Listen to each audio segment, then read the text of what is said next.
We ready to go, Roger?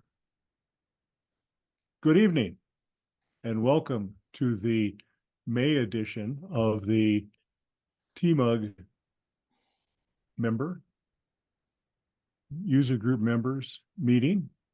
This month we're celebrating Cinco de Mayo, Mother's Day, Aurora Borealis, and Memorial Day. And May Day. And May Day, May Day, May Day. Our meeting tonight is packed with, in this month of May, we welcome new presenters to our virtual stage, but to our first but not last favorite app / open mic night. Our next meeting is Tuesday, June 18th, 2024 at this same virtual location. In June, we will have an Ask Me Anything session hosted by Kevin, if he's back from his undisclosed location. And Chris Wesselman will have another accessibility minute. And the main presentation will focus on news from WWDC 2024. Just a note, we will not be meeting in July. A couple of us at least are going to be in the greater Chicago area for MacStock 8, I think it is this time. A Macintosh convention and expo. And if anyone's interested in more information about that, please contact me. I'll be happy to get you the correct URL to see more about it. It's always a good time. Announcements. See the chat window for a link to our online presenter / review poll. And Bob has just put it up there. Thank you, Bob. And he tells me that because we have so many presenters tonight on our open mic night, he's just, instead of listing each presenter and asking for a comment on each presenter, it's just, if you want to comment about somebody or all of them, just group them together. Our new virtual door prize during our Zoom meetings. Last month's winner was Bob Doms. Congratulations, Bob. I wasn't here, so I did not pick Bob. I thank everybody for not coming to, well, maybe I'm not thanking you for not deposing me during my absence of last month's meeting. You certainly could have, but you chose not to. Are there any other announcements? What is something that I forgot? If there isn't anything there, then does anybody have any for sale or wanted to buy items that you want to advertise? All right. Our next presentation is with Ridge for the tech update. If you are ready, Ridge, take it away.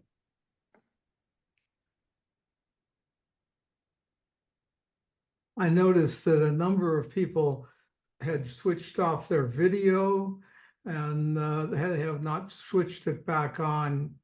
So if that is you and you would like to have your people see what you look like, make sure you switch your video on.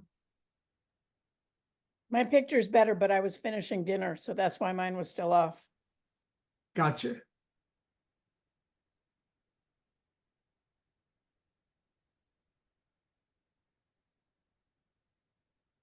As nice as we all look, maybe we don't want to display ourselves while we're eating dinner at the same time. Thank you, Lori. Okay, Ridge, I'm ready for you to take over. Go right ahead. Okay, how do you see it now? 5x5. Okay, so here we go for the month of May. And of course, the software updates always start off things. The important things probably are 1Password, BB Edit for those who use it, and Carbon Copy Cloner. And maybe the Chrome and Firefox updates there, and Little Snitch. And this version of the Zoom program we're working is called Zoom Workplace, and it's now at 6.0.10. And of course, Apple was busy as well. They had an update for their AirTags. And if you're using their AirPods Max headset, that was updated. And Ventura Sonoma got system software updates. And if you're using Logic Pro on the Mac and the iPad, they got updates. And Safari is now at 17.5 if you're running Monterey and Ventura. And there were 2 updates for the iOS iPad OS. If you're running System 17, it would be System 17.5.1 that came out earlier today. And if you're on the older version, its current version is 16.7.8. And for those running the TV operating system, it was updated and the watch got 10.5. And if you bought those real expensive headsets called the Vision, the Pro Vision, that got an update to 1.1.2.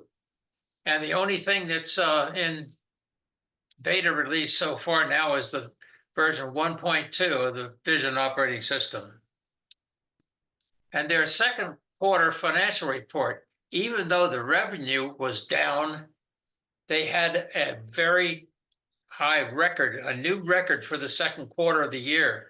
Their earnings per share was $1.53. And of course, they made some profit and they declared a dividend as well. And their services were up 14% and their Mac sales were up as well. Now, they had an Apple event on May 17th at 7 in the morning Pacific time, and they called it Let Loose. Tony's going to tell us all about it in a little bit. But here are some of the graphics they had on their announcement page, which made it kind of hard for us to guess what was all going to be about. And here's a notable issue about the iOS operating system. So many iPhone and iPad owners reported that the 17.5 release had a bug that undeleted many of their previously deleted photos, some of which were quite old.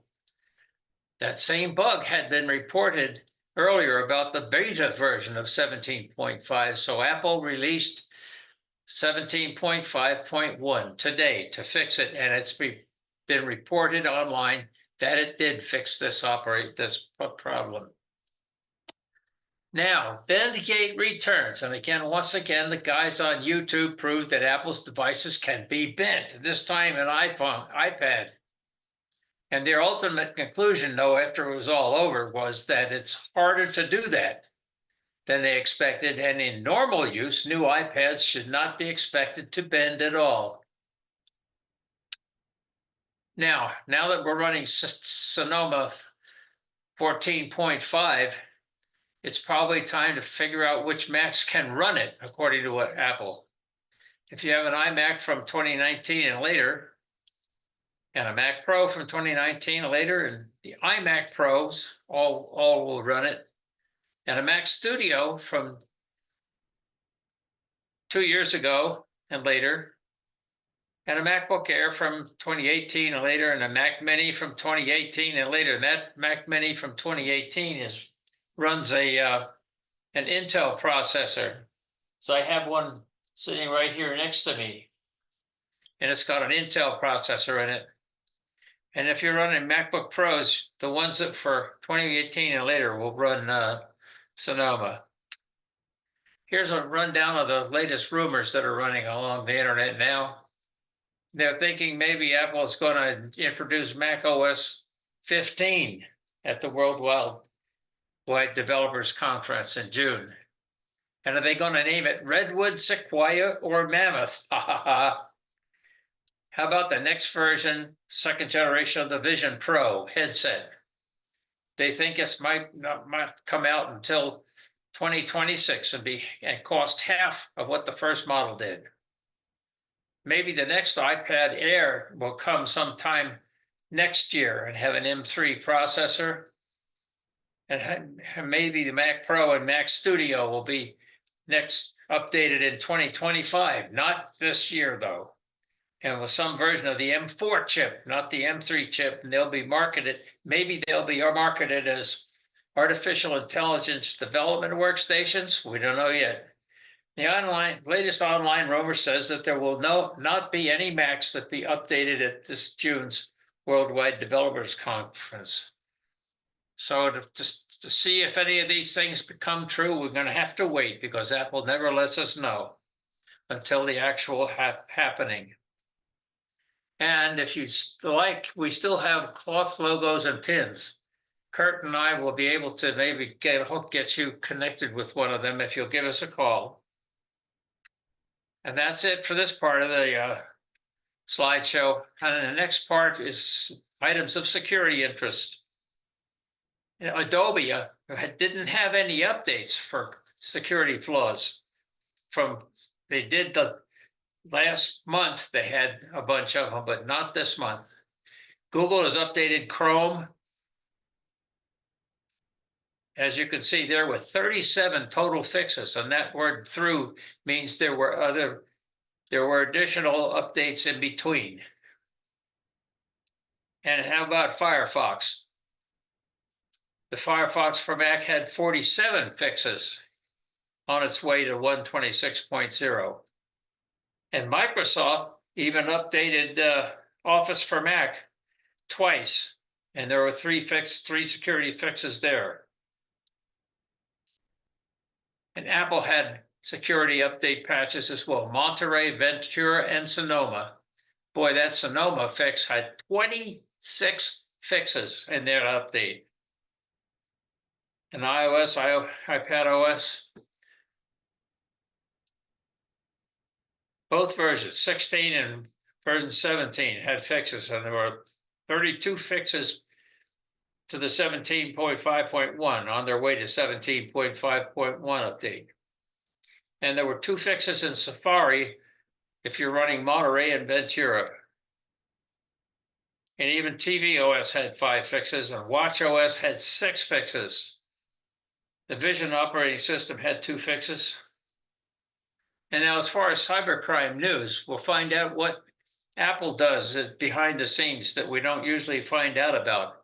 And they recently said that over a span of 4 years, they had blocked over $7 billion in fraud attempts on the App Store, broken down at $7 billion in fraudulent transactions and 375,000 apps were blocked over privacy violations. And that 7 billion amounted to 3.3 million accounts that were killed for fraud attempts. And during last year, there were 118,000 or so developer accounts terminated for fraudulent activity. And there were over 91,000 attempts to create fraudulent developer accounts blocked, and nearly 374 million fraudulent customer accounts were deactivated. And this last April, there were 3.8 million attempts to install pirated apps that they stopped. And there were 40,000 apps rejected for bait and switch activity. So the moral of that story is Apple seems to be doing what it says it does to keep the Apple Store free from cybercrime activity. And that's it for the items of security interest for this month. So the overall moral is to stay safe. Bye-bye. Thank you, Ridge. Thanks, Ridge. Appreciate all the work you go through to get that together for us. And now, next up is the news from the Apple's iPad event with Tony. Tony, are you ready to take it away? I believe so. Let's see if this Go right works. Okay, so as Ridge said, the Apple event was called Let Loose. And this first picture kind of implied it might be iPad related with that pencil in someone's hand there. So the major thing that Apple did is they announced new iPad Airs and new iPad Pros. And so this is going to be reasonably short presentation, but I also included the iPad there because they did drop the price on the original iPad. Okay, so they have a new iPad Air. It has the M2 processor, similar to last year's iPad Airs. This is now the 6th generation of the iPad Air. They have moved the front camera to the center of the side, so it has a landscape camera similar to the previous iPad Air. It comes in 4 colors. Those are kind of the colors there. I think those are a little more washed out than the real color will be, but I think they're pretty pastel-y. So blue, purple, and then that light yellow is called Starlight, and then the space gray color. So compared to the previous generation M1, the new one is about 50% faster, or 3 times faster than the generation before that with the A12 processor. So this has been quite a upgrade for the iPad Air. They highlighted that they're showing a lot more AI apps, and I think what I'm going to say about AI apps is wait for June and the Worldwide Developer Conference. I think we're going to hear a lot more about Apple's AI intentions over the next year.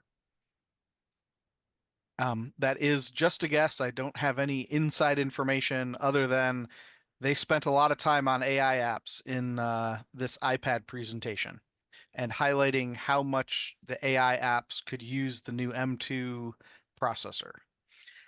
They've upgraded it, so now the base memory is 128 gigabytes. So there's the only device that comes with 64 gigabytes now is the base iPad. And I have a full price table at the end, but this is starting at $599 or $799. So that's a really nice price point for that iPad Air, kind of in the middle of the price region. Okay, new iPad Pro. They have a new thinner form factor. It comes in 11-inch and 13-inch screens, which is, it was called an 11-inch before and a 12.9.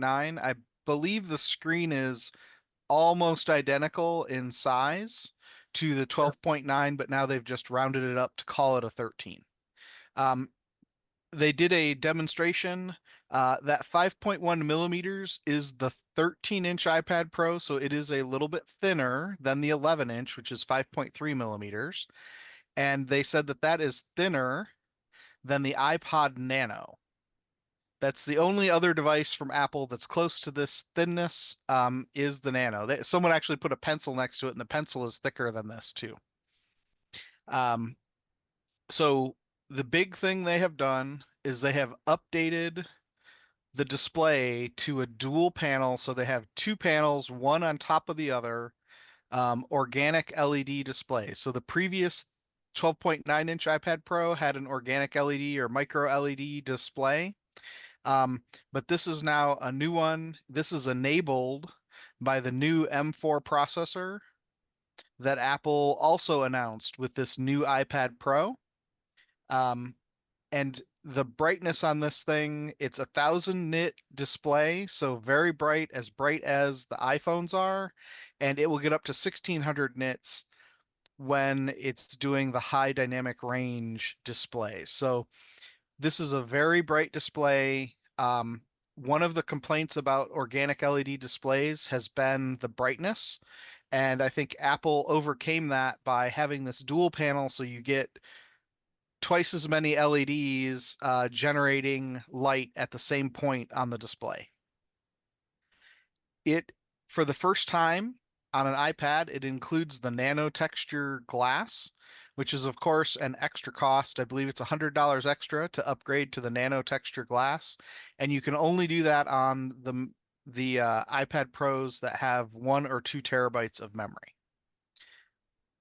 So the M4 processor.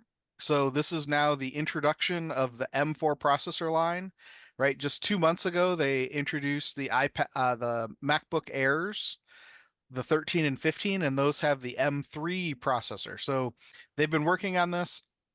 The big thing they highlighted here is the graphics is specifically coupled with this the dual panel organic LED display. So they had to have the processor directly support the display so that they could drive it correctly and still maintain the battery life that they're looking for. The CPU, so this is comparing it to the previous iPad Pro. It's about 50% faster for the processor, and the graphics is 4 times faster. The neural engine, and they were highlighting this, the A11 processor, which came out a while ago, was the first neural engine. So they have improved the speed in their neural engine by a factor of 60 over the 6 or 7 years that it's been since they introduced the neural engines. So they're really highlighting again how much they can do for artificial intelligence processing on the device. So this also has the landscape front camera.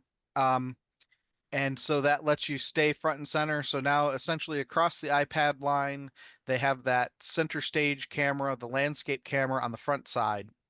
A couple things, with the amount of processing power and capability this has, they were demoing their 2 Pro applications, Final Cut Pro 2, which can connect up to 4 live multicam views over Wi-Fi. And they're going to be releasing, and I haven't seen if it came out yet this week or not, the Final Cut camera application so that you can use other iPhones and iPads as cameras to this main iPad, which is kind of the director's device. So you'll be able to use this to essentially be a director with multiple iPhone and iPads, select the view that you want to see, do all that. So it was doing all that live. So this really is a machine designed for people who do a lot more with their computer than I do, in terms of video creation and those types of things. Then they also demonstrated Logic Pro 2 audio, and they used to be able to extract the drum line.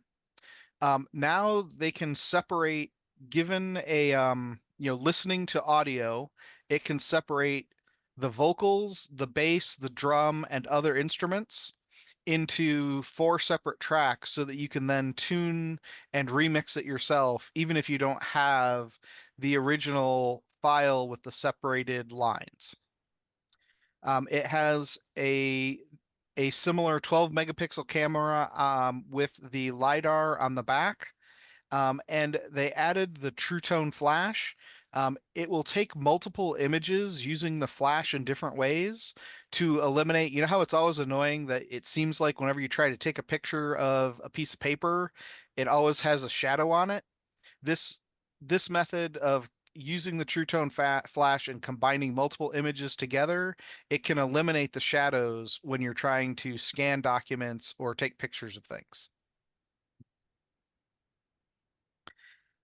So then they kicked into the new accessories that go along with the new iPad Pro. Um, so the first thing is the Apple Magic Keyboard. So they made a thinner and lighter iPad Pro. So they made a thinner and lighter um, Apple Magic Keyboard. It now includes a function key row, which was not on there before. It's getting closer and closer to like a MacBook Air type of form factor when you put this on the keyboard and the iPad together. And it has a same price point of $299 and $349. It is also color matched to the new iPad Pro colors. Then they introduced the Apple Pencil Pro, which looks very similar to the Apple Pencil 2. And it charges magnetically still. It has now a squeeze sensor and it also has a haptic feedback engine, so you know that it registered what you were doing. And it can also, like using that squeeze, you can squeeze it, and then it'll show a bunch of tools, and you can rotate the pencil in your fingers. It'll detect the rotation to help you select a new tool. And I thought that was a really cool thing. Now, the other thing that had been missing from other Apple Pencils is the Find My devices. So this device now, the Apple Pencil Pro supports Find My. So if it falls off of your iPad or you forget where you put it or, you know, the cat bats it around, you'll be able to use Find My to locate your Apple Pencil Pro. And it's the same price point as the Apple Pencil 2. The new iPad Pro does not support the Pencil 2, but it does support the USB Apple Pencil. Okay, the pricing. So the previous iPad was $399. They have dropped that price down to $349. The devices that I don't have on here are the iPad minis. They're still in between the iPad and the iPad Air, but you can see the iPad Air starts at $599 and then goes up $100 and then 200 and 200, and it's a pretty similar. Now with the iPad Pro, it goes up 200, then 400 and 400, but you're not talking about a device that has 2 terabytes of storage. And the other difference in the iPad Pros at the 1 terabyte and 2 terabyte, they have a little bit better processor. So they have it was 8 cores all working, and the previous ones might only have 7 cores, or was it may have been 9 and 8? I don't remember the exact number, but there was a slight difference. They definitely had a slightly better processor in the 1 and 2 terabyte iPad Pros. Are there questions on the event? And so the event was about 45 minutes. It was pre-recorded. I definitely recommend looking at some of the things because some of those videos of the Apple Pencil were pretty impressive. I got a question, Tony. Mhm. Are the main controversy that seemed to come out of that presentation was the crush ad. I'd like to show it. I have it queued up on YouTube right now, and the crush ad was part of the presentation where they showed a whole bunch of things that instruments and so forth, things that the iPad can do, and they crushed it into an iPad. So I'm going to share my screen. And Safari, yeah, there's the one I want. And share sound. and share. Okay, so someone suggested if they had just run it backwards, it started with the iPad and then expanded into all the things it could do.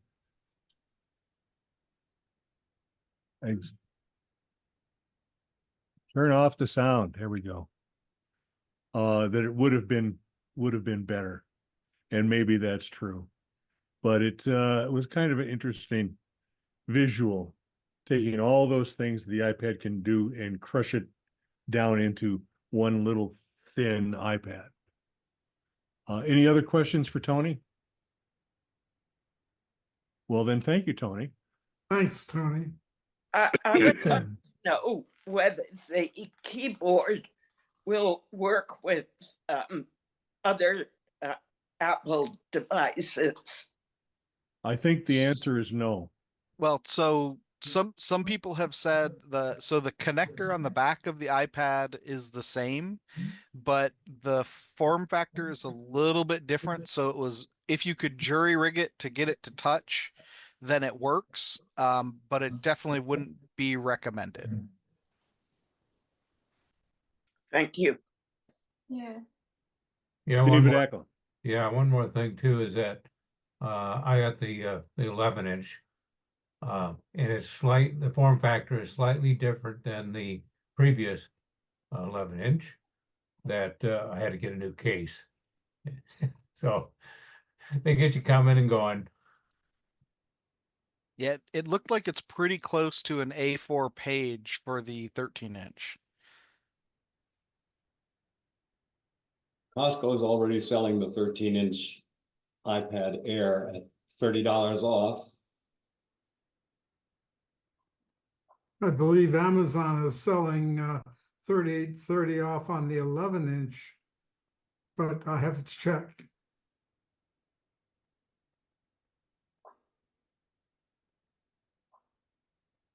Okay.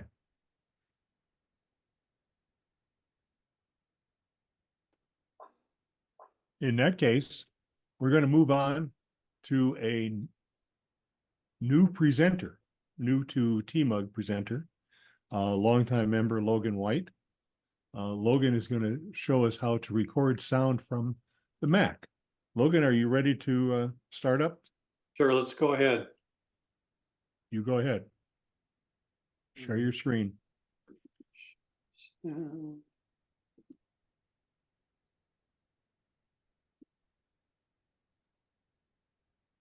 Oops.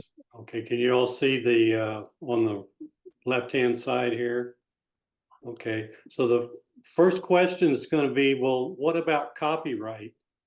So I'm not a lawyer and I can't give legal advice, but if you look on the internet, it says that you can copy or share files, anything that's available for free on a legitimate website.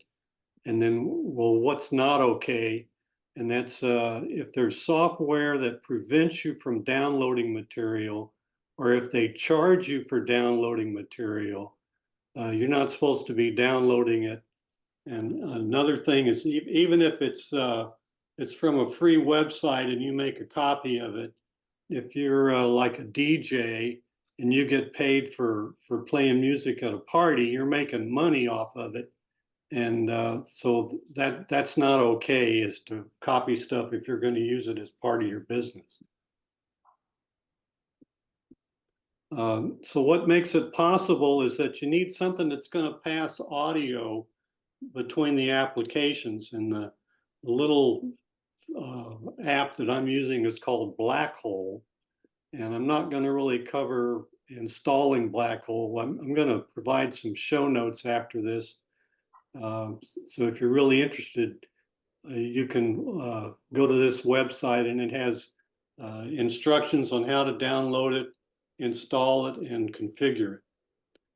So let's assume that you've got Black Hole installed on your computer. So now what we're going to do is we're going to open up GarageBand. We're going to use GarageBand to copy whatever we come up with off the internet. Now, GarageBand's a very complex program, but we're not going to be using all of the bells and whistles. What we're going to do, we're going to go up here to the top left-hand corner and go to the GarageBand file, and we're going to do a new project. So we're going to select an empty project. We just choose it, and wow, what happens here? Now we have what type of project you're going to do. We're going to do recording from a microphone. So we're going to create a project. Well, now that takes up the whole screen, so I got to make this a little bit smaller so we can see what else is going on. So I've got a little note here. So we chose a project. Okay, let's see. Under settings, need to go to audio MIDI. And this is interesting. Let's see if I can get rid of that. All right. So we have what our output device is, and we're taking our input into GarageBand from Blackhole. And then when you open up GarageBand, it's set up for musicians that are recording music. And up here in the top, they've got a count in where it counts 1, 2, 3, 4, so you can start your recording. We don't want that. And it also has a metronome, so we don't need that. We're going to click off the metronome. And it also has a monitor button here. We're turning that off. So again, I'm running through this stuff pretty quick. I'm just kind of showing you that it is possible to do this. Now we need to open up whatever it is you're going to record. I selected a YouTube, and it kind of brings you down to, well, why would you want to record something anyhow? You know, typically, especially with music, you want to be supporting the artist. So if you can buy whatever it is that they've recorded, you should go ahead and do that. But there's a lot of stuff on the internet now that is not really available for sale. For example, the Kelly Clarkson show at the beginning of each program, she does what she calls karaoke, where it's a karaoke, and she plays a song that you can't go out and buy, but you can certainly listen to it on YouTube. So we're going to navigate, make sure we're at the beginning of the song, which is where the red dot is. And what we need to do first is to turn on the recording of GarageBand. So you do that with the red button up here, and you can see that it's recording. So then we start Kelly here. And you can see that the loudness of the signal means that the little lines up here are a little bit bigger.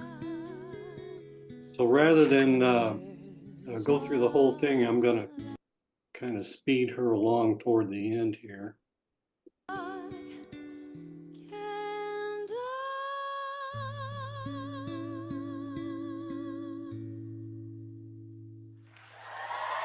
Okay, so I'm going to stop. I'm going to stop. So what we've got is I'm going to go back and I'm going to play what we've recorded. So there's the end of her song. So what we want to do on our recording that we're going to make a copy of, we want to go ahead and clip off the end. So we're going to go to edit, split the regions, and I'm going to just delete that little bit at the end. And then also we have some dead air space. We don't want that on our recording either. So we're going to, whoops. I got to go back to the beginning here.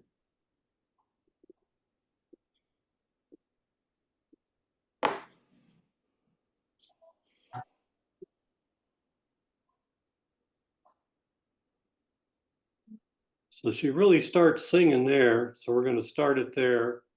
I'm going to edit and split, and I'm going to delete that. But now I need to move the whole song up to the beginning. So it starts at 1. So there's our song. We've recorded it. So now what we want to do is we want to export the song to disk. and it gives you a chance to name it. I'm just going to call it Kelly for right now. And where do we want it to go? Well, I'm going to send it to desktop for right now. So we're going to export that. So let me close out a couple of things here. If I can.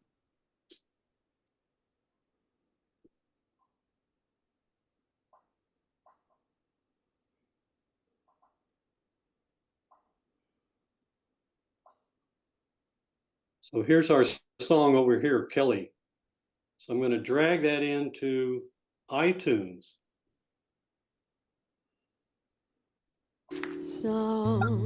What it does, puts it down at the bottom, the very bottom. There's Kelly down here at the bottom with the blue speaker icon. So I'm going to stop that, and you click on the red dots here, and what we want to do is get info. And here we can put in the title of the song and the name of the artist and whatever else. But what you want to do is, at least on my iTunes, it stores the song based on the name of the artist. And it also does it by the first name of the artist in alphabetical order. So now Kelly disappeared from the bottom of our list, and now I got to go all the way up to the K's. Whoops. So here it is now. It's in alphabetical order. So next time you want to play it, you know how to find it. Or you can add it to a playlist, create a playlist or whatever. So now it's in your iTunes. So you've got something that you've recorded off the internet and you've added it to iTunes so you can play it later. Let me see if I've got anything. So again, I'll go ahead and add this stuff to show notes, but that's basically it. I mean, it's possible to record anything. It can be on YouTube or whatever. It can be a seminar you wanted to record the audio from a seminar. Anything that you can play on your sound card in your computer, you can record. I used GarageBand to record it. There's also another program called Audacity. You can use that. And I think that's basically it, if anybody has any questions. Thanks, Logan. Thanks, Logan. That's terrific. Thank you. There, I don't know what they are anymore, if they still exist, but there used to be a couple of URLs that you could go to, and then you would put the URL that you want, like of a video that's on YouTube or whatever, and it would save it to your computer. So you'd actually have the video and the audio. It's probably very illegal, but you know, it was out there. Yeah, I use an app called Downy that does all that stuff automatically. And you could even set it to do audio only, and it tags the audio as well when it puts it into iTunes. Okay. Thank you very much, Logan. Really appreciate you stepping up and coming to the podium, the virtual podium, and showing your stuff. That was interesting. Yeah, absolutely. Now, our next new guest is Bill Edmonds, who's going to show us the program Photo Duplicate Cleaner. How many of us have duplicate photos in Photos? I think probably everybody does. So, Bill, if you're ready, go ahead and share your screen or do whatever it is that you're going to be doing to show us the Photo Duplicate Cleaner.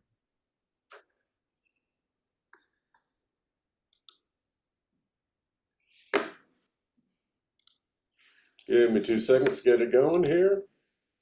All right, everybody can see that? Well, the program is Photos Duplicate Cleaner, and it is available on the App Store.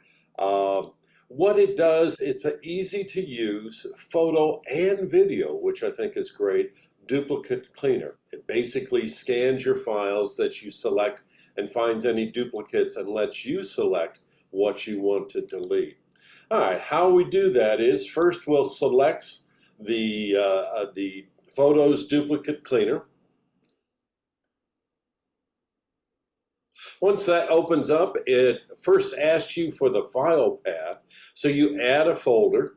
In this case, I'm going to be looking at some photos that I have in a particular file. I back up, and you may do this as well, I back up onto multiple drives. I've got a couple of 4Ts that I put all the photos in. But we're going to take a look at one file, the Arthur Cook family folder. I'm going to scan for duplications. Has about 1,425 photos on here, and what it did, it found 3 different photos. One was the original name of the photo, then Meg and Beth, and then the last one I put with vacation. Well, I like the description on the last one, so I'm going to trash the first 2. I go ahead and trash it. It verifies that I'm trashing those photographs, and then it cleans it up so that I've trashed the 2 duplicate photos and left it with just the one. Now, as I mentioned before, it also not only does individual photographs, but it can look at videos. And I have, gosh, probably 800 different videos that I've produced. So this is, again, a great tool for looking for those duplicates. I'm going to go back to the same file, Art Cook family, and I'm going to scan for duplicates in that particular file again. Here it found 2. Again, the names have been changed. One is Beth and Meg. The other one is Meg and Beth. Now, one thing that you have an advantage if you select something and then you actually decide, no, I want to keep that, you can unselect it, check the other one, and then go ahead and trash the one that you want deleted. You get a verification of trashing. One other thing that you can do is you can make sure that you've got all the duplicates done just by scanning for duplicates again. It scanned about 10 videos, and it didn't find any duplicates or photos found. So it's a very simple, easy way to quickly go in and scan for pictures, photographs, as well as videos. Again, the program is called Photos Duplicate Cleaner, and it's available on your app store. So you have, and the other great thing about it, there is no cost to it. So you can go ahead and download it or get it from your app store at no cost. And it's a great tool just to kind of keep things up to speed. And let me stop sharing here. 1 second.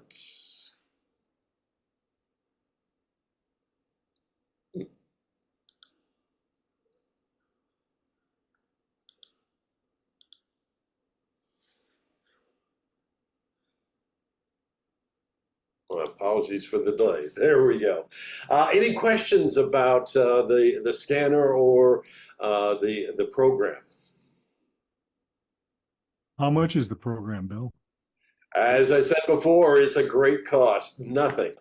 You can That's get the it right price. directly from the App Store at no cost. And a lot of apps, too, they get it free at the beginning, but then they say, oh, well, if you want to continue to use it, or if you want the additives, they charge you. This one is free from the get-go, and I've used it now for a couple of years with no additional costs. So it's a great, reasonable way to cut down all those extra photos and videos, duplicates that you have in your files. It sold Can me. you- It sure certainly seemed that it scanned through your photos quickly. Yes, yes. I mean, the photos, it went through 1,425 very quickly. I've gone through some that have a couple of thousand or 15,000 photos in a particular file. It does a great job of scanning it, and it'll show you. And if you have a lot of duplicates, it'll break them down into groups. It'll show you the 1 or 2 or 3 or 5 that you have. You select which one that you want to, or which ones you want to delete. And then when you go down to the bottom and trash the deleted photos that you've marked, it'll do that. And so it's a great way of looking at photos very, very quickly and seeing primarily where you've renamed something or you don't realize. You can even go into multiple files and you find that you have some sub-files where you have similar photos in 2 different sub-photos. If you've got the same photo in more than one album and you like it that way, does it let you do that, or does it consider those duplicates? It considers some duplicates, but you can choose, when you go through the process, you do not have to choose one to delete with the options. You could leave 1 or 2 or 3 or 4 up, etc. So it does give you the option to skip over if you have them in different files, you do want to retain it that way. All right, thank you. Do you have some sense of how much space it has saved you? Well, I've scanned a lot of photos, and I have actually 2 backup hard drives. They're 4Ts, and I've filled both of them about half. So it's amazing how much, especially a video, because a video will be a much larger file than a photograph. But you find that there's a lot of duplications or things. Also, you can take a look at things and say, oh, is that the exact same picture? It will only show you the ones that are exactly the same, even though you've taken a picture like back to back of a distance or a shot of a person. It will keep both of those unless you decide to delete it. But it's a great time saving and space saving for your computer and your backup drives. Great. Bill, one more question I got for you. And once you delete, do you have an oops, a regret, or some kind of folder where you could bring it back if it didn't, you decide not to trash it? It takes it to your trash file. So you do have an oops that if there was something wrong, it throws it in your normal trash file. You can go back into that and re-put it back into the file. So if you did make a mistake, until you clean out your trash file, it will still be there. Good. I noticed that there are many duplicate delete apps. Do you have any clue as to how they differ from the one you demonstrated? Yeah, some of them are a little bit more in depth. I like this one. It is simple to use. It's easy to use. And the big thing is it's free. Where some of the other ones, I don't know if you saw on the display when I showed up the App Store, some of those things cost $10, $20, it depends upon what you want. This one for me works out great. It does what I want it to do, and basically it identifies if I have duplicate either videos or pictures, and allows me to select which one to delete at no cost. And for me, I've used it for a couple of years now, and it's worked out very good. Are you able to do 2 folders at once? Yes. You could do a thing where, I could select not just a particular folder, but I could choose like one of the backup drives and it will show me everything in there. So you can combine it that way. You can also combine it on the individual screen. If you notice that first segment, it said add a folder. I can add multiple folders. So if there are 3 photo folders that I wanted to compare, I can do that. Or I can look at the entire drive or a huge section of the drive and it'll compare everything in that area. Thank you. Mm-hmm. Anybody else? Okay. Thank you, Bill. Thank you. I think you've given us a lot of good information. I'm glad that you have, and that you stepped up and gave us a demonstration. And next on the list is Jerry Cedarquist doing a program called Silent Night. Jerry, are you ready to roll with that? I hope so. Let me see. I gotta locate it.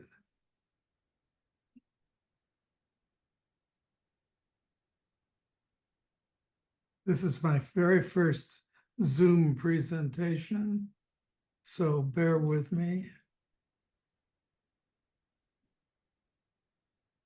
Okay, Jerry, we very seldom get hecklers on TMUG. There we go. It finally came up.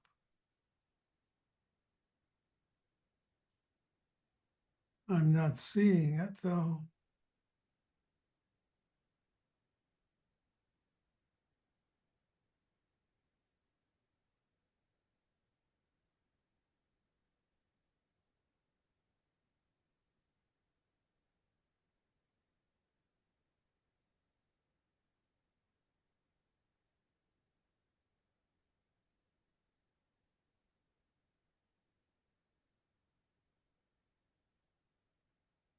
Oh man.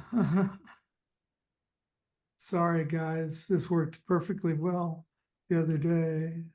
It always works during the testing. Roger can attest to that. He said that more than once. Here, it finally showed up. Okay.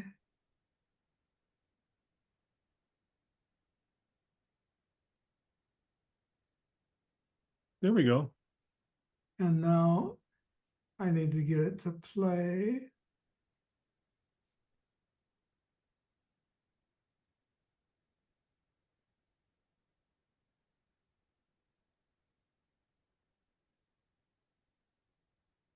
Oh, come on. I always used to hate when people would not be aware. Okay, we're going. This is it. So the program that I'm talking about is done by a guy named Howard Oakley. He's British and lives on the Isle of Wight, right in the smack dab in the middle of the Thames estuary. But he produces some incredibly nice Mac software and utilities. And one of the ones that I particularly like, and I use it every week, is called Silent Night. It's free. It's distributed by Howard on his website. It's Mac OS only, and it's got a URL. The best way to look if you want to go and try and figure out what's going on is to look at his documentation, which is at his website called electriclight.com. The CO is the British way they do the .com. Essentially, he was stuck with a problem of, is my system up to date? And so he wrote this program called Silent Night, and it checks everything that he can figure out to check about your installation of Mac OS. And I essentially run it weekly at least to verify that everything on my Mac Mini is up to date. He's got some documentation. Here's an example of his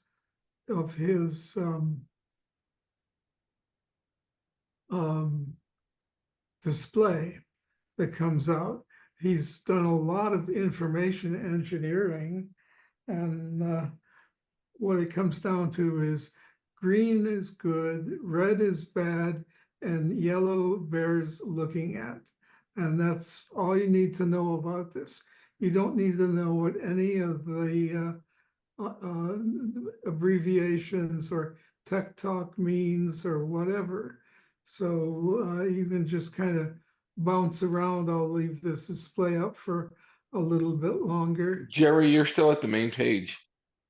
Your Pardon? quick look page. You're still at your first page in your presentation. I'm seeing it change. I'm sorry, guys. Okay, Jerry, stop sharing and go back to sharing it again. I think that'll get us into the presentation.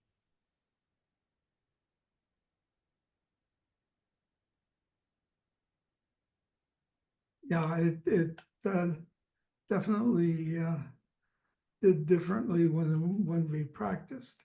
Can you guys see Yep. that? Yep. Now you're cooking.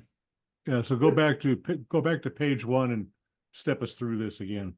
Yeah, I'll do that real fast because Yeah, that's where we want to start. okay. There's the first page has got Howard's website URL. Second page is a URL for his documentation that I found particularly interesting. The rest of it is stuff that I yacked through. So here's an example display from Silent Night. And you can see there's red, green, and blue, red, green, and yellow, basically. And that's important to know because that's all you need to know about this program. If something is red, then it's on your system, it's telling you this is out of date. If something is highlighted with a little bit of yellow, it says, hey, you need to look at this. And then if everything else is green, you're in Fat City because green is where you want to be. Anything that's not got a color to it is basically information. This is from an installation that used Monterey on Howard's machine. So essentially, here's the entire directions. You don't need to know all that, what all that gobbledygook meant in the display. You want a display that has no red or yellow colors. If you see a red or yellow, then the way to get rid of that, to try to get rid of it, is to click anything that's highlighted in yellow. And Silent Night will try to get you, by taking appropriate action, to an all green board. If you can't get rid of the red or yellow colors, post in a TMUG talk forum, describe what you've done and what you're seeing, so someone, and that's probably going to be me, can help you to get rid of it. So let's look at a more modern one, display. This is the display off of the Mac that I'm using to send this presentation out to you. And you can see by looking at it, it's read various things. The Mac model is an iMac or a Mac Mini. Excuse me, hold on just a second.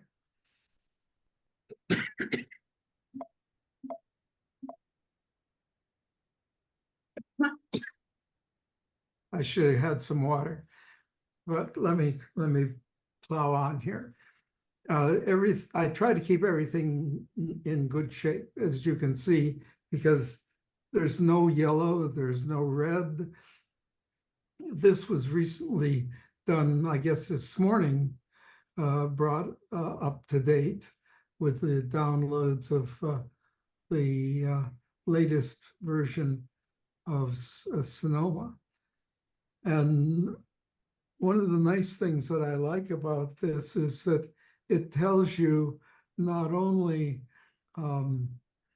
about your Mac, but if you've got other stuff attached. For example, I have a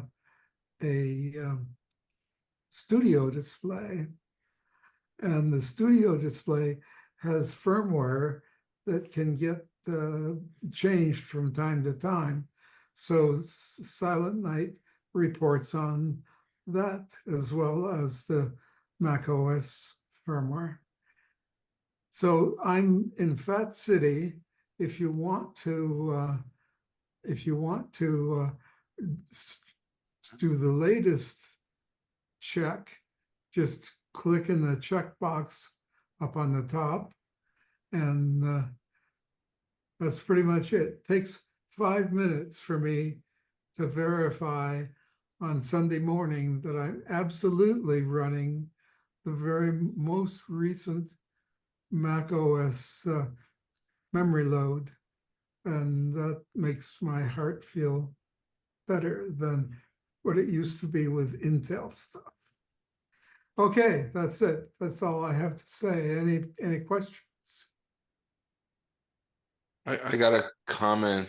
What I've noticed from several of my clients that run Photoshop and Lightroom, when you get plugins, sometimes you have to reduce the level of security on the newer M3, M2, and M3 Max, and it shows up on Silent Night as platform security partial instead of platform security full, Okay, because they have to load extensions that are not normal to Apple.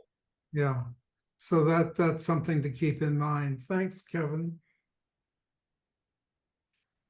So, like I say, for 5 minutes every week, I can rest easy that I'm absolutely running the most current stuff. And if you look at this, all of these things that are up there in the display, it never used to be that complex, but it is now. So it helps to have a program that will help you understand that it's all okay. You don't have to understand the words, you just have to understand the colors. That's it, I'm done. Okay. Thank you very much, Jerry. I appreciate you coming to the fore, and that's what this is all about, is showing us something that you are excited about, that you like and want to use and find helpful to you. Yes. So we're going to switch from Mac OS to iOS for the moment. And we're going to go over back to Tony, who's going to show us AnyList, ANYLIST, and it is a iPhone application that I use pretty much every day. Take it away, Tony. Okay.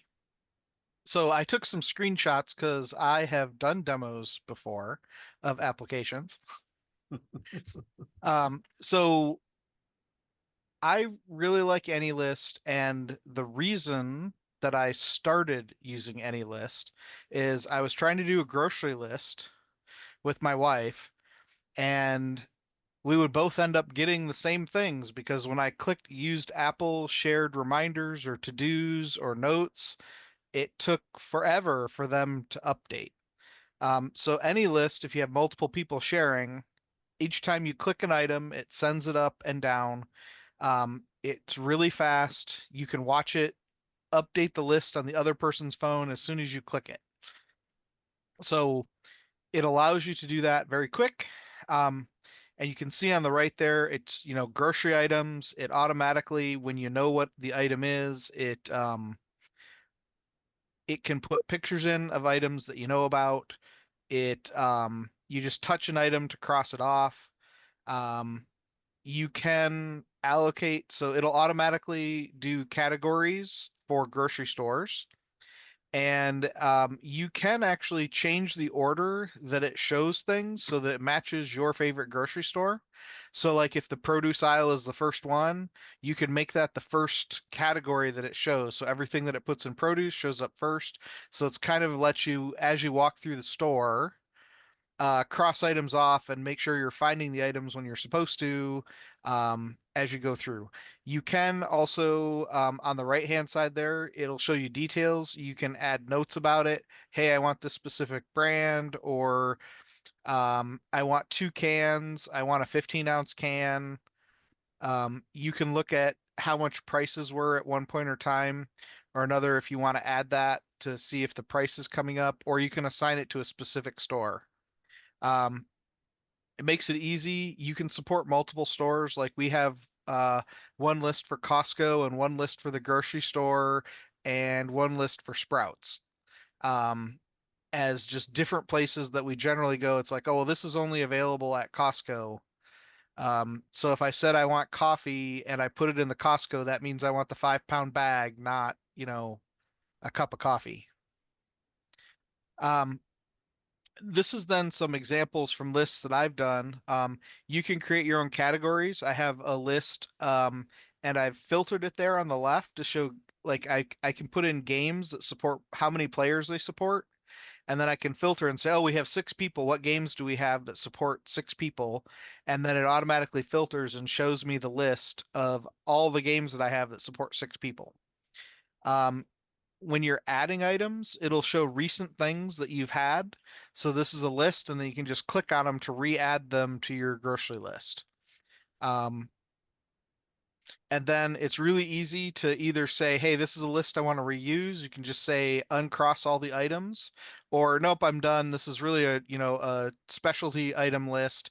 I can delete everything that's crossed off. I can delete everything on the list, or I can share the list with someone else. And you can do a permanent share or just a text message to share it to them, or an email. They have added recently, and I'm not the one to answer on these features, but you can actually hook it up to your grocery store's app for order pickup or delivery, so that you can say, hey, here's all the items I want. Go find these at the Fry's near me, and then order a pickup or delivery. They also have meal planning now, so you can put in your meals, and if you have the recipes here, which it can download some from the web and it can import them from some of the recipe apps, it'll actually, when you put your meal plan together, it'll put together a grocery list to make that meal plan, which is a really nice feature. We use ours a little old fashioned. We do it on a whiteboard. But that's another feature of AnyList, and I'm sure there's 1,000 other features in AnyList, but the main reason that my wife and I use it is because it allows you to see exactly when someone crosses something off. And so if you're following each other through the store or trying to go from opposite ends, you don't end up passing each other and then buying the same thing twice because you didn't realize the other person had already put it in the cart, or we're at 2 separate stores and I'm marking off the things I'm getting and she's marking off the things she's getting. Any questions on AnyList? That looks like a great program, and I admire your food choices for the most part. Except for those marshmallows and chips. Yeah, well, that's my only reservation. This is a program that I've used for a few years now, several years, and I think it is terrific. I have a whole bunch of lists. Most of them I do not share with my bride, but there are several that we do share. Like Tony, we have a grocery list and we have a Costco list. It's also great for hacking for travel. You can okay, I need to pack for a travel. I know, Tony, you oftentimes go over to our neighboring state to blow stuff up. And you probably got to the point where you pretty much know what you need to throw in the bag. But if you had a list where you could check it off, as you do, you know you're not going to forget anything. Another list that we do have and we do share is as our ages continue to accelerate, we have more and more prescriptions. And we each keep our prescription list in AnyList and share it with I share it with Gretchen, she shares it with hers with me. Heaven forbid we find that one of us is in the ER. And one of the things they always ask is, what prescriptions do you have? Or are you using? And this way I can answer for her or she can answer for me.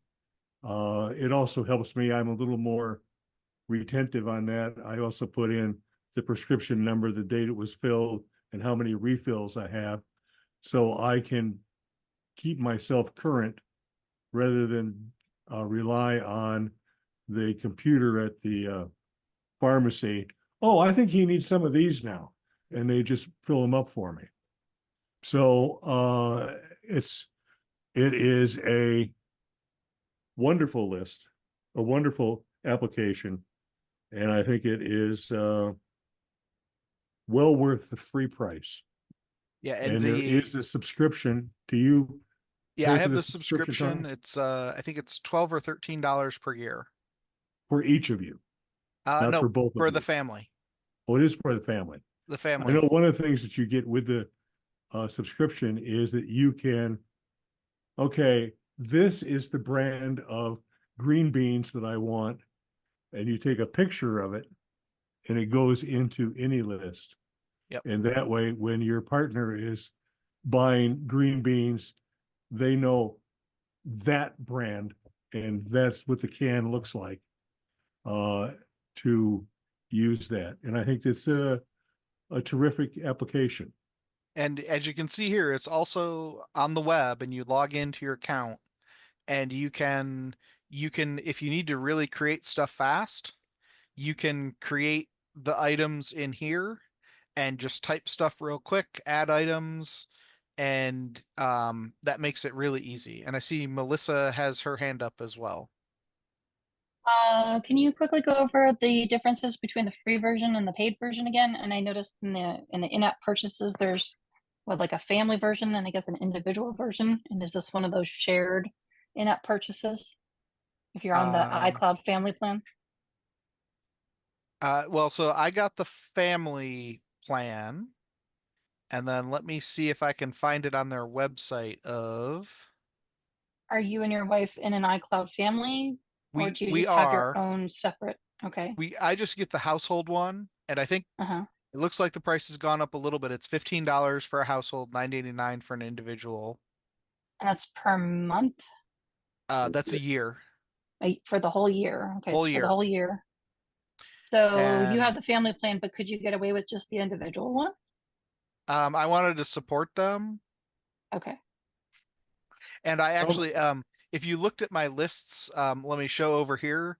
Like one of the things I've done is we went on a vacation with someone, and so I shared it with all these people, and none of them have to have the plan because I have the premium family plan.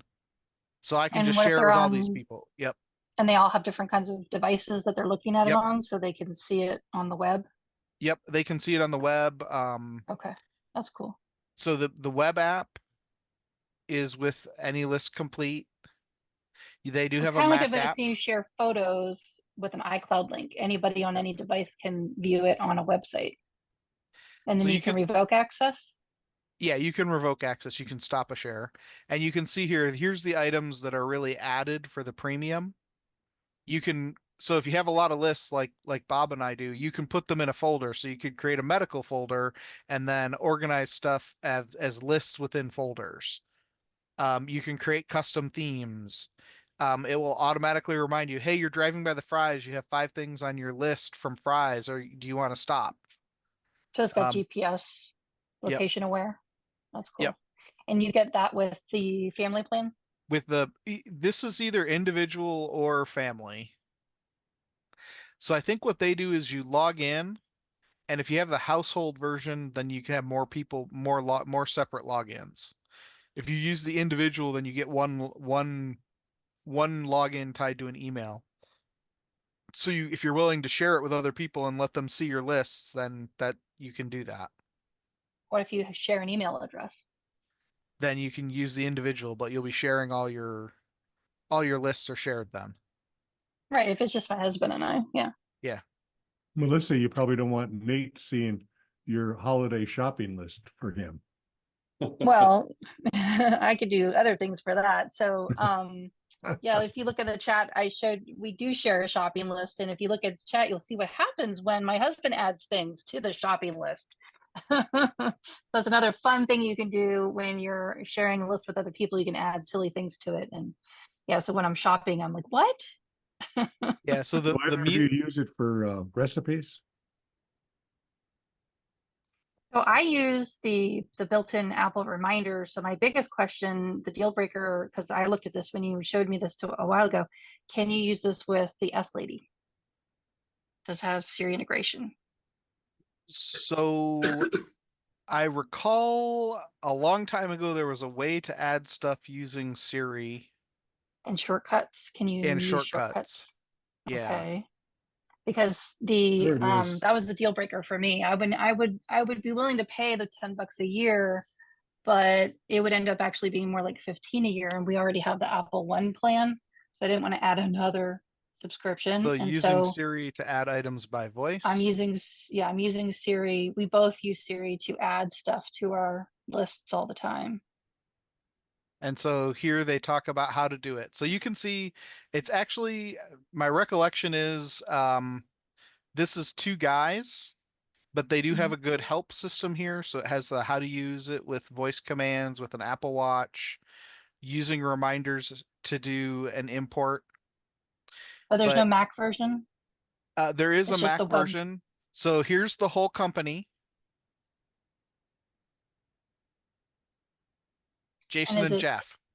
Is it a one app, one purchase for all the platforms, or is it individual? It's one for all the platforms. Okay. So you just pay the $15 a year and you get it on iPhone, Mac, iPad, Apple Watch. Yep. That's cool. And yeah, the one that is part of the subscription is the on the Mac. You can get it on your iDevices without the paid subscription, but to get the Mac so there's app, there's a free version, so you can kick the tires on it, and then you can go, and if you want to become a power user, then you can get all the rest of them. Because I'm kind of a power reminders user, and I just like the built-in Siri integration. So I would want to. Bob and I, when we get together to look at our cars, you and I can go toe to toe with reminders and AnyList. Okay.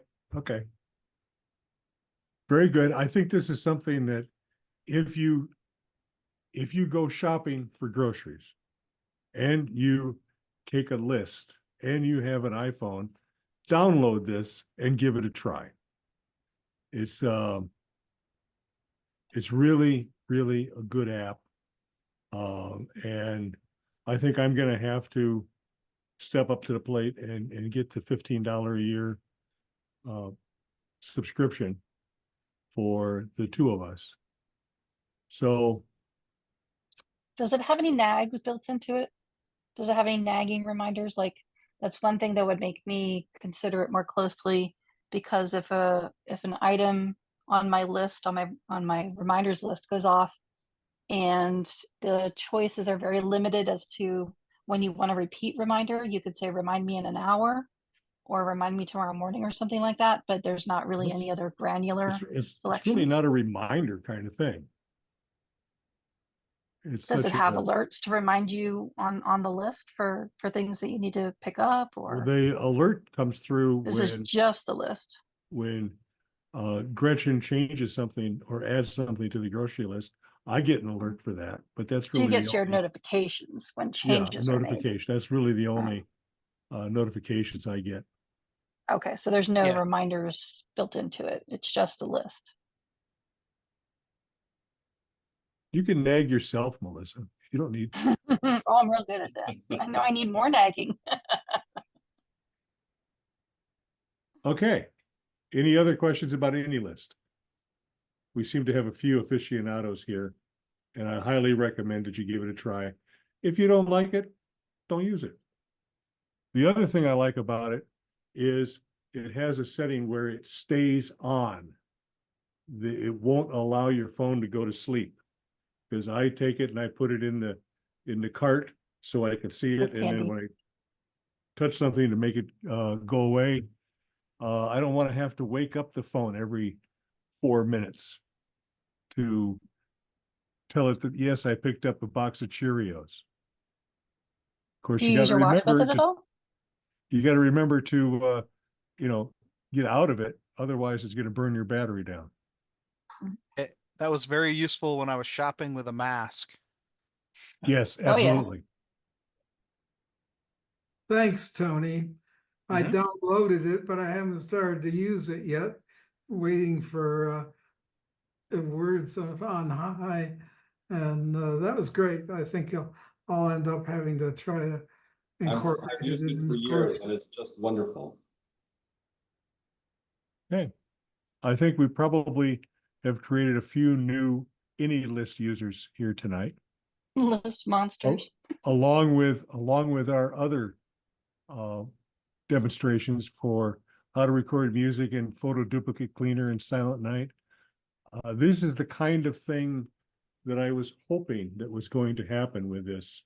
And I think I want to push for doing another open mic night, maybe a couple times a year.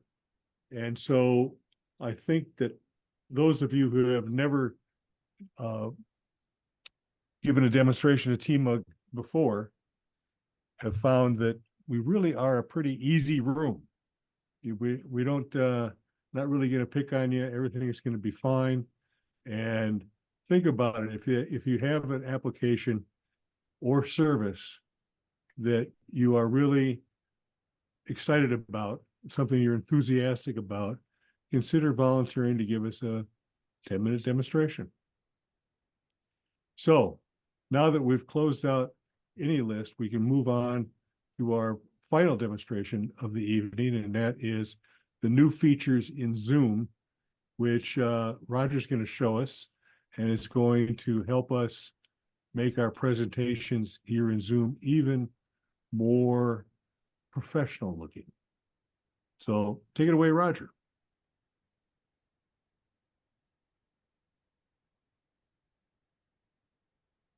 Okay. So that doesn't look like my presentation, does it? Let's try that again.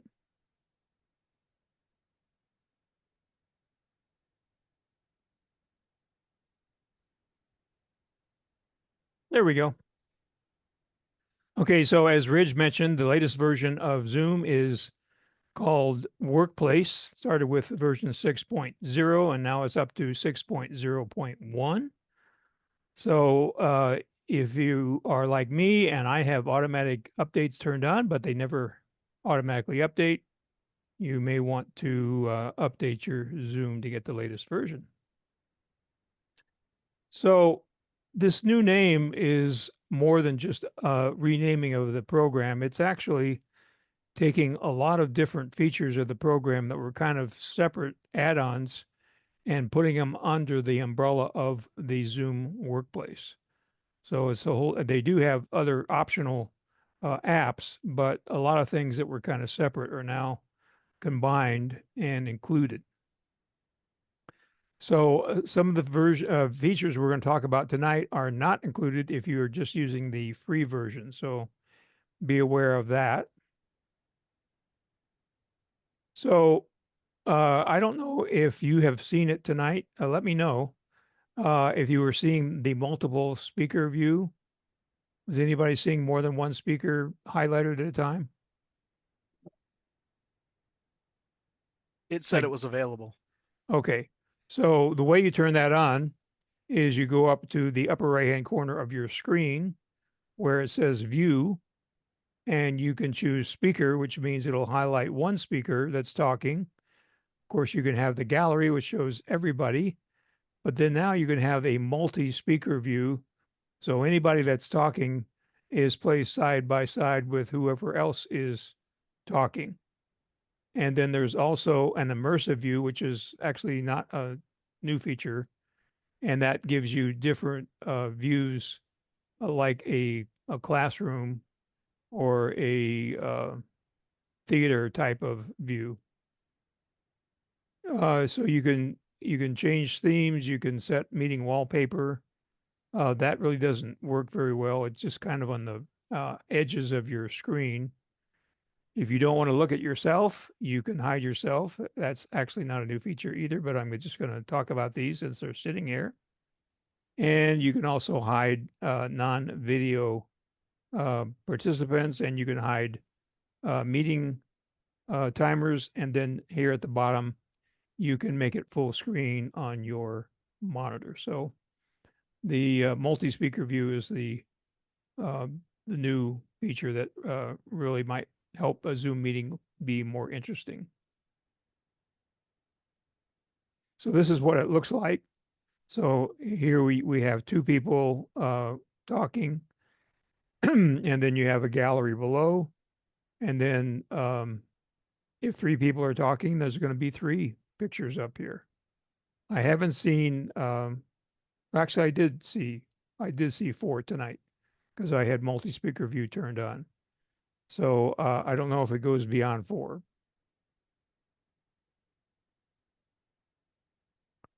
So another new feature is document collaboration.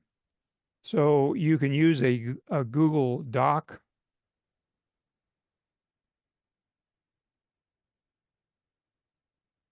And there we go. And you can have different people in the meeting working on the Google Doc. There's some other third-party applications that you can do this with. However, in their documentation, they didn't mention the name, so may not be ready for prime time. But collaboration is something that they've added. So, of course, the big buzzword is artificial intelligence. And they have something called the AI Companion. Excuse me. And it will do meeting summaries.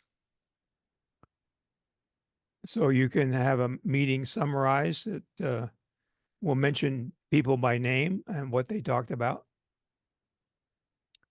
And it also can do polls and surveys, or you can poll or survey or a quiz. And I am going to put a quiz in the chat as soon as I finish. So I would appreciate if everybody would go take the, well, actually it's a survey. Take the survey or poll, and then I will release the results on Groups.io. So I already talked about the automatic updates. So there you have it, the highlights of Zoom Workplace, and here comes the survey link.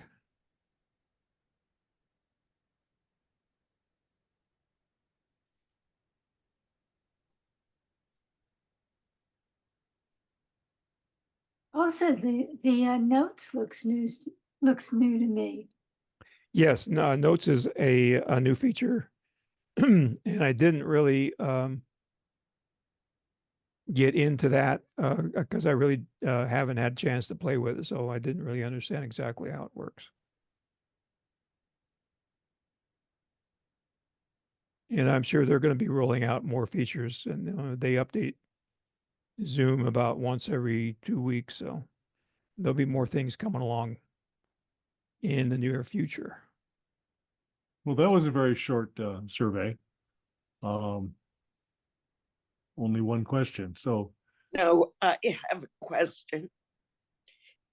Is it only the person who's leading the meeting who can produce a summary, or can the participants get a summary?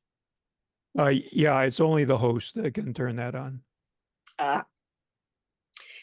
Did you notice any new features for participants?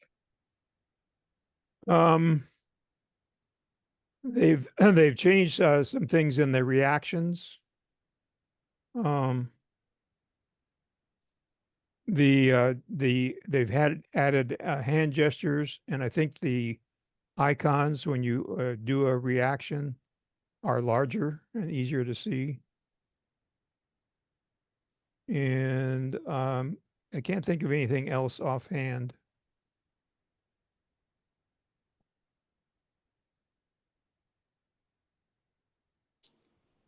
It's very likely that there will be more coming. They really have been working on this program for quite some time and rolling out new features all the time. Yeah, and a lot of the changes are enterprise type changes for large companies. They have a phone system, they have a call center application, they have a chat type of a system. So they have a lot of other changes that really don't affect our situation. Any other questions for Roger about the new Zoom features? I don't see the quiz or the. It's in the chat, No. Tommy. It's Yeah, I don't it's see it a either. URL in the chat. No, I It's a don't. Zoom Oh, it's a survey. URL. I don't see it either. I don't see it. You may have to scroll. Me neither. You may have to scroll down. I've got I it. did. Nope, it's not there. Not there. The last entry in the chat that I could see is from Lori, Right. Yeah. and right above that is the Zoom survey. Right above it, I've got one from Melissa at 8:15. Yep, same here. That's what I've got Same too. here. Oh, wait a minute. I see Did you what happened. direct it? Yeah, Yeah, you sent it it to was- Bob directly. Yeah. I Oh, think he it was a did send direct it to me message. directly. Okay, let me fix that. The new chat is kind of confusing as to how you can tell if it's a direct message or if it's in. I know it says send to at the bottom, but it's still kind of confusing. Here we go. Cheater. Now we see it. You know, this multi-speaker view is actually a big improvement, I think. I really like it. I just turned it on for the first time. Yeah, right now I'm seeing 4 of you guys. Yeah, I'll start Um, talking and see if we can see any more than 4, but I don't Okay. think, I think 4 is the limit. I'm viewing it on the iPad, so I don't see the multi-speaker view. Well, what's nice is it doesn't jump back and forth for a single image to, if you have like Bob and Roger talking back and forth, it could be kind of jumpy and with the single image thing, but just by having them both there, it's a little bit more visually relaxing. There's one thing I'll throw in as well, since I'm visually impaired. I tried the old trick of Command Plus, and guess what? The type size gets bigger and bigger and bigger. That's a That's win good. Yeah. for me. Are you seeing that in the chat or? In the chat, It, Okay. the How chat about was. how about the names of the different people? stays the same. Stays the No, same? it's- Okay. But the chat changes, and that's the important thing to interact with. And I said, I'm not going to be able to use this chat unless maybe Command Plus works.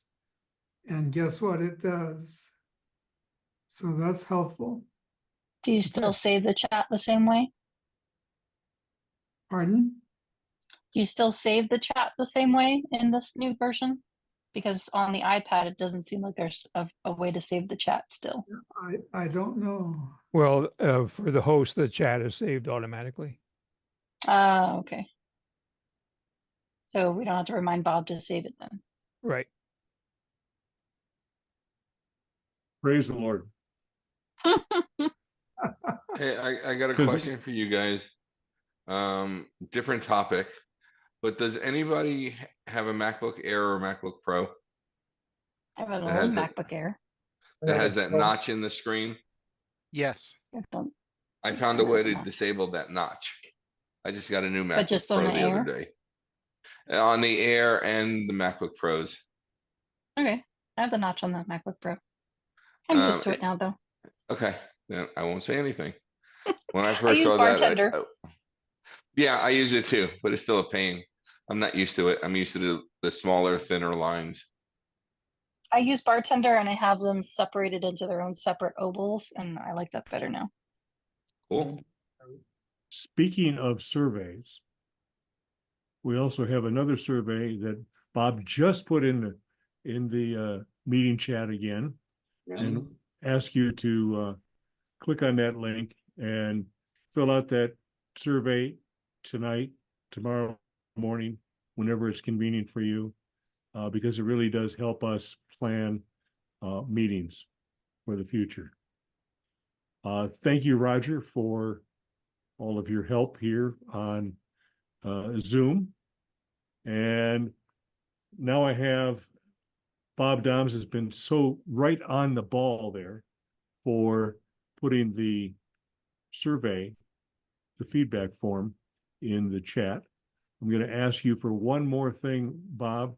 And since you were the winner of the door prize last month, you become ineligible to win this month.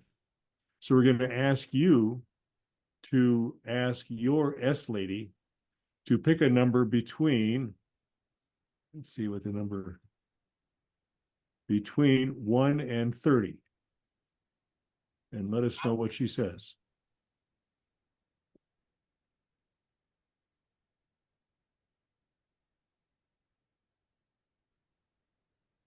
The suspense is palpable. He said 22 in the chat. It's in the chat.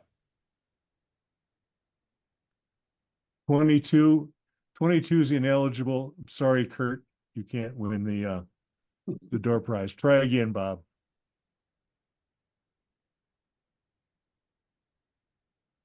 16. 16 is Tom McGorry, and I do believe that he is a current member, and I'm not sure if he's with us at this point in time, but I will send him a TMUG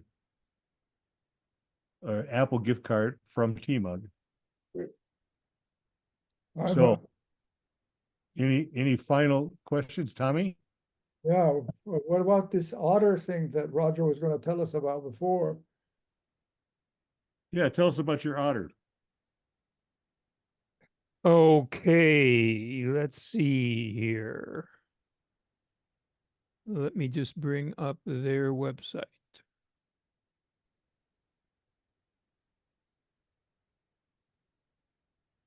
I have some cute pictures of otters swimming in the river.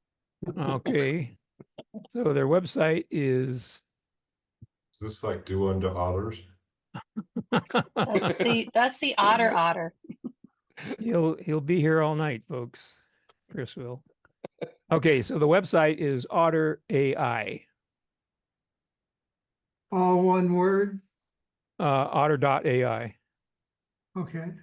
So I'm going to sign in here with, I guess I use sign in with Apple. And I'm using a new web browser called Total Browser from a company called Total AV. I've just been testing it out. Unfortunately, it doesn't work with 1Password, so I have to grab my passwords. That's a red flag. Yeah, right. I haven't taken the time to see if there's. So Roger, we should ask it if AI is going to become the hula hoop of the 2020s. Yeah, it could Maybe the be. Slinky. Yeah, that too. The Slinky, maybe even better. Ask it if The it knows what the Etch-a-Sketch. prime directive is.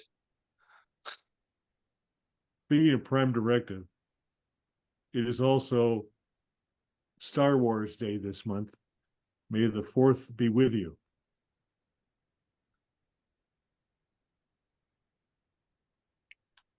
I have a question for David Acklam.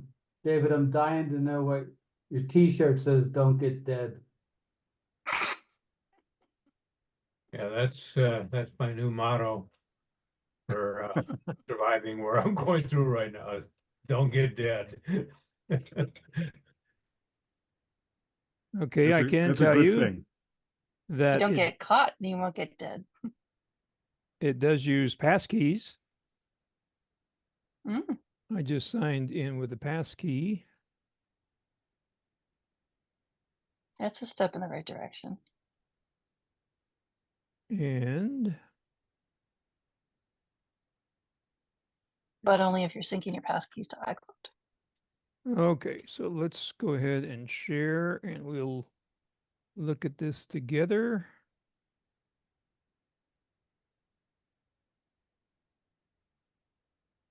Okay, so it ties into your calendar, and it as you if you were in the Ask Me Anything meeting, you notice that it started the recording all by itself and injected itself in as a participant. And let's see if we can get some other information here. So here's how you sync your calendar. Obviously, it doesn't support iCal. Probably a reason for that. And let's see if we can get to the main menu here. It's not doing that. So I guess I'm going to have to, here we go. Okay, so it will also notify you if you're mentioned in the meeting. So it's kind of like Slack. Yep, and it'll post meeting summaries to your channel. So you can see the Slack integration here. I'm going to say remind me later. And it does some enterprise things here.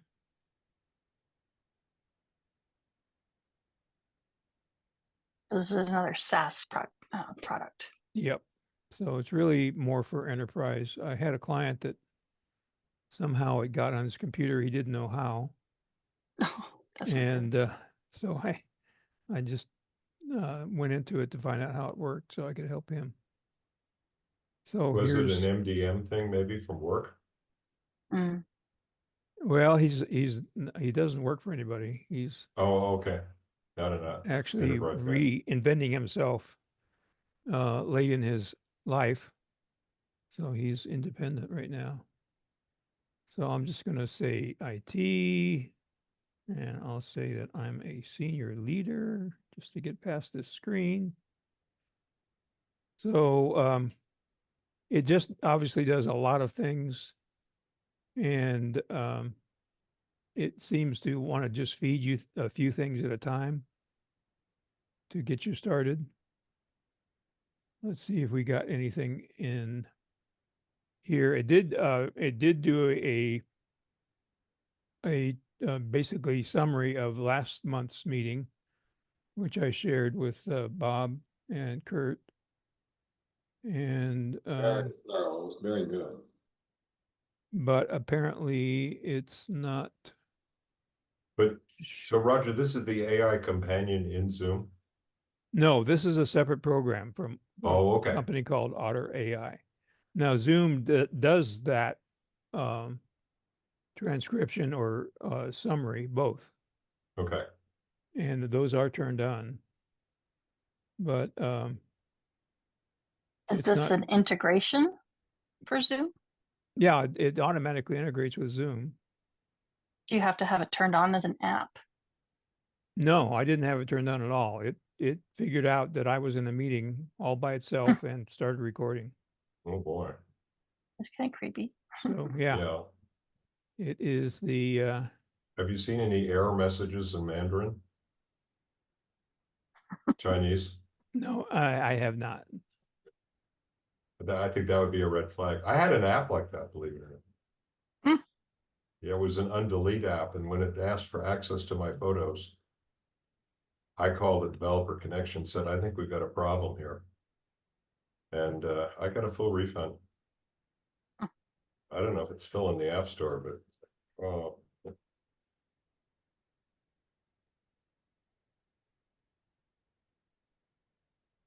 Clean My Mac will actually detect if you have software installed that is from Russia.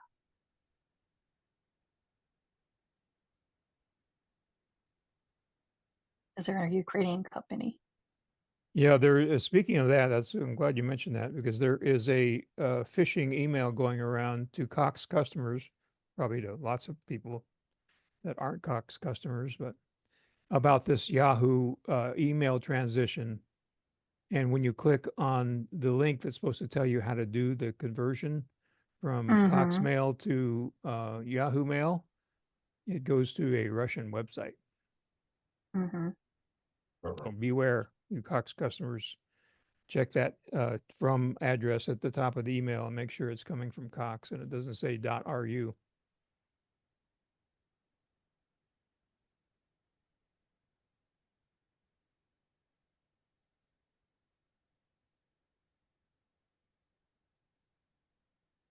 I'm gonna check out here. My wife is ill and I want to check in on her, so I'll say good night. Good night, Jerry. Night, Jerry. Hey, Karen. Thanks for presenting. Get well soon. Thanks for sharing. So- Melissa, just get your your hand up. I can't see where to do that on my screen. It's under React. There's a little heart and it says React at the bottom of your screen. Yeah, but there's no hand. Oh, recognize hand. I think it reads reactions, so then you have to hold up your hand, Tommy, and it'll do it Mm. eventually if it's the reactions are on. Well, the physical hand still works for most of us. Yeah, there it is. See, now it shows in your I had upper. to wait for it to come on. Okay, got it. Thank you. Yeah, there's a bit of a timing delay. So this morning I got a voicemail informing me that Spectrum is removing the 40% discount offer on your monthly bill. To reactivate this offer right now, please call back the number you see on your caller ID. Thank you. Mm. And the voice was a nice, sweet female voice that, you know, and there's nowhere to really report that. But I shudder to think the number of people that call back, especially if they're Does Spectrum Spectrum customers. serve Arizona though? No, well, I think that I know they're in Texas in some Okay. places. I'm not sure. In New but York. I didn't Yeah, think it's that they a served Arizona. 218 area code, but it's Well, that'll start happening for Cox and Xfinity customers as well because of the ACN discount. They keep saying that that's going to go away. Enough people will get tricked about that, unfortunately.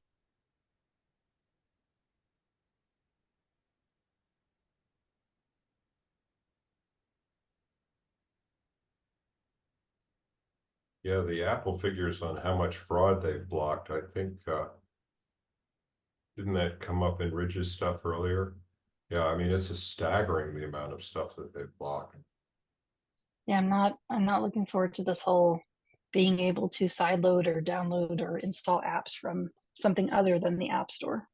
Well, it's only in the It's only in EU. Europe right now, right? Yeah, but I mean it's locked to the EU. So Will it like if happen you're in the a United Belgian States though? citizen and you come to the US, it won't work. As far as I know, they have a geo lock on it. What about VPNs? Well, they could get around it, I guess, with VPN, but yeah, I agree. I think the concept of sideloading is ridiculous. I mean, that's Well, you sort of the don't whole have point of the whole thing. just because you can do something doesn't mean you should do something or you have to do something. And I guess it's up to consultants like Melissa and Kevin and Roger to educate your clients. Don't do that. Yeah. Right? But for those of the people that we can't get to in time that are going to call us fresh, That's one. I don't like the fact that it's going to keep us in business for that reason. Yeah. I missed I part love of my that. job. I My just wish audio. that if I love my Can job, I you wish it wasn't necessary. can you guys hear me now? Yeah. Okay, I was gonna say something before when they were talking about Spectrum. CenturyLink up here in Dove Mountain is now Spectrum for Oh, fiber. really? Oh, Yeah, my. they switched their fiber over to Spectrum. So they've been knocking on people's door trying to get them to sign up. Is it Spectrum or is it Quantum? I think I it's could have sworn the guy said Spectrum when he knocked on my door. yeah, I think it's Quantum. It might be. It was about a month ago, and their speeds are kind of slow. So Yeah, I have a lot of unhappy clients on CenturyLink. yeah. And the stuff about phishing, I've had several clients who've gotten in trouble over the last month or so with clicking on a link thinking it's one thing and it's something totally different. Mm-hmm. And the latest scam that I had one client do is she got an email from a friend. Hi, Marilyn, by any chance do you use Amazon? And it came from her friend's email. So she replied back, yes. And then about an hour later, she got bombarded with emails saying that her account was hacked and she has to send them Amazon gift cards to undo her account. Did her friend's email account get hacked? What happened was somebody in her book club I guess got hacked because they were sending it to everybody in her book club from everybody else in the book club. So Oh, I know that one. I'm so glad I got an answer about it. oh, you didn't give anybody any money, did you, Diana? Well, in case you don't know, I don't trust anybody. That's a good thing. Yeah, that's not bad these days. I think And we're if all they going are to have to people that you start do- giving each other. Sorry, And if go they ahead. are, go ahead.